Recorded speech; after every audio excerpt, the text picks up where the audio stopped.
In the name of the Father, and the Son, and the Holy Spirit. Amen. Hagrid is dead. As far as I'm concerned, Hagrid is dead. Robert Coltrane died this last week. He played the part in all of the Harry Potter movies. Nobody else could be Hagrid. Oh, what a sight he was, that big half-giant. Takes me back to the beginning of that saga, when we had that first Harry Potter book. You remember? We didn't know what a phenomenon it was going to be, but it started out with that big giant of a man who burst through the door and came into that very airy little shack that Uncle Vernon and Aunt Petunia and a cousin were in. And he said he'd come to get Harry. I've come to take Harry back. Take Harry back? Harry didn't have a clue. But it was explained that he had been taken some time back, and he had been with a couple that probably was not the best couple to be with, since he had a penchant for wizardry.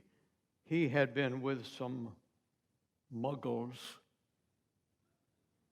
And perhaps the biggest Muggles of all, Hagrid said. You have been with Muggles, and we need to take you back to the school where you can grow in your magic. Oh, you knew all along that I had the talent? Well, yes, we did. Oh, did we? Said Aunt Petunia. Did we? Your sister, you know, that sister was a freak. Well, of course, you know the story. And they did take Harry back, and he had such wonderful adventures that we shared all of that make-believe together, and we were entertained for so long. But what's this about Muggles? Ordinary people, Muggles? Are we Muggles? Well, no. We can be, but we're not all the time. We have a special talent.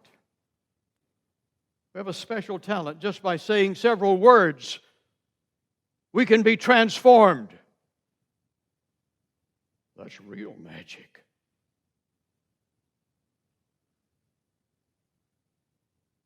The three words that we can say, it's real magic, that can transform us and can transform people around us, is don't give up.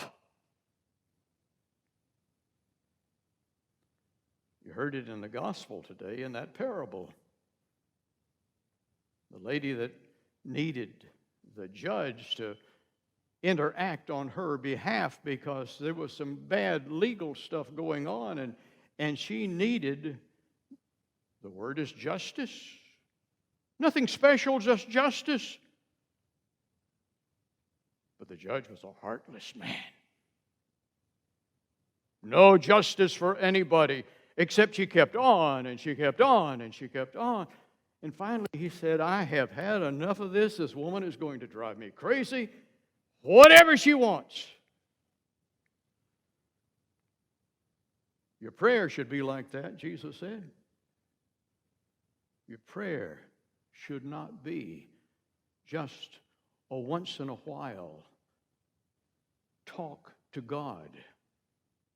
It should be a continuous talk with God. That is what he's trying to say. You need to hang in there. Oh, when I think of hang in there. You know, don't you? You think of the little kitty cat holding on, and the poster says, "Don't give up." Why are we smiling when we see that? We don't know what's going to happen if that little kitten gives up. We don't know how big a fall that is.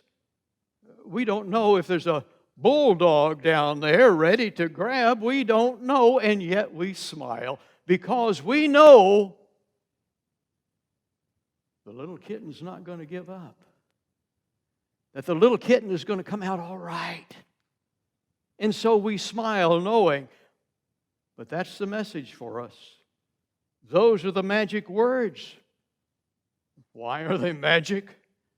Because they change something in us. They allow us to have communion with God if we don't give up. And it's so easy to be discouraged. Got some email this last week from a lady we hadn't heard of from a long time. She said, you're probably interested in knowing that I'm in graduate school now and that things are going really, really well. And I enrolled in Weight Watchers. And I'm trying to lose 47 pounds. And I've already lost 16. And then a little happy face. And John 9, John 6:9.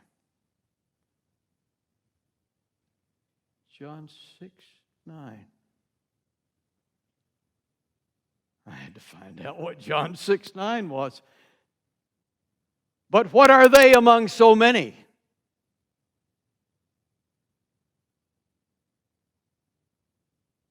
Well, I had a better reception at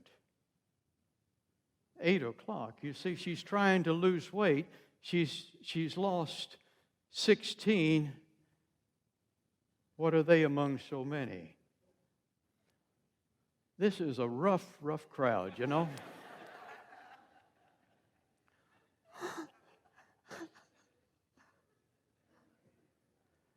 But we do get discouraged, don't we? And I think the point that Jesus is trying to make is that there needs to be a constant contact. We need, you may think that this is bombarding God, but it's not really the bombarding. It's the fact that we are constantly in dialogue with Him. So much easier to reach God when we can say our Father and mean it. And when our prayers become just specific prayers at specific times and they're orchestrated prayers, we can get into trouble when we get into deep trouble and wonder why God is not hearing us. And He is, but we've closed the lines of communication. You know, you probably experienced this if you've had a mothering instinct and had a little kid that wanted to follow you everywhere you went and would get right under your feet. Do you know what I'm talking about? And you would say to the little kid, "Why do you follow me everywhere I go?" And the little child says, "I just want to be with you. I just want to be with you." And if we could develop that, if we could develop that attitude of, "I just want to be with you, God. All the time I want to be with you." There will be times that I'll have specific requests. But I want to get you to know me enough. And I want to get to know you enough so that when we come into contact, I'll understand what you're trying to tell me. You see, that's the secret. Hearing God. And it's difficult to hear God when you're not in communication with God. Don't give up.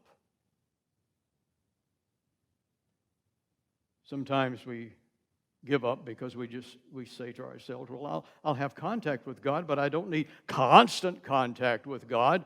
If I did, I'd join a monastery or no, it's not that. It's that we make the problem bigger than it is. I'm thinking of a farmer I was told about who had this boulder right in the middle of one of his crops. And he would always try to go around the boulder, around the boulder, around the boulder, and many times hit the boulder and tear up whatever machine, cultivator or whatever he was using at the time. And he said, I've got to get rid of that boulder. And so he decided he was going to blow it up with dynamite. And so he went over to find a place to get under to put the dynamite, and he was with a board trying to push that boulder up enough to get the dynamite under, and he noticed that boulder wasn't very heavy. And he found out it didn't go down very deeply, that he could just bust it up. And all of these years, he'd been going round and around and around that boulder when he could have had it out of the way and gone completely through. That's true for us, you know. Many of us have gone most of our lives of just intersecting with God whenever we needed God and not realizing we need God all the time. And then when trouble comes, so easy to make the request and not know God well enough that we hear His answer. Not well enough that we understand His Spirit within us, leading us and guiding us and directing us. And we feel like somehow God doesn't care for me. But if there is one thing that is true, God does care. God does love. And I think He gave us this parable to help us understand that it works best when we have constant communication. Constant communication that doesn't give up. Oh, we may be Muggles. But you know, we're magic Muggles. With magic words, we stay connected with God. And we never give up. Amen.